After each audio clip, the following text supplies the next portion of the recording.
கேப்டனுக்கு கிடைத்த இந்த உயரிய விருதான பத்மபூஷன் அவார்டை பெற்று இதை கேப்டனுக்கு இந்த நேரத்தில் நமது சென்னை ஏர்போர்ட்ல நான் சமர்ப்பிக்கிறேன்.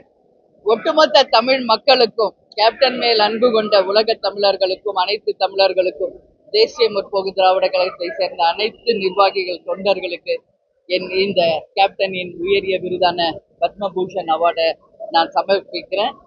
அதனால இன்னைக்கு வரவேற்க வந்த அத்தனை பேருக்கும் என் நன்றிகளை தெரிவித்துக் கொள்கிறேன். இங்கிருந்து நேரடியாக கேப்டன் கோவிலுக்கு சென்று அவருடைய காலடியில இதை சமர்ப்பித்து இந்த உயரிய விருதை அவருக்கு இன்னும் கொஞ்ச நேரத்தில் நாங்க சமர்ப்பிக்க இருக்கிறோம். எனவே இந்த அவார்டை அவர் அங்க வாங்கியிருந்தா இன்னும் பெருமைக்குரியதாக, எல்லோரும் வரவேற்கக்கூடியதாக இருந்திருக்கும்.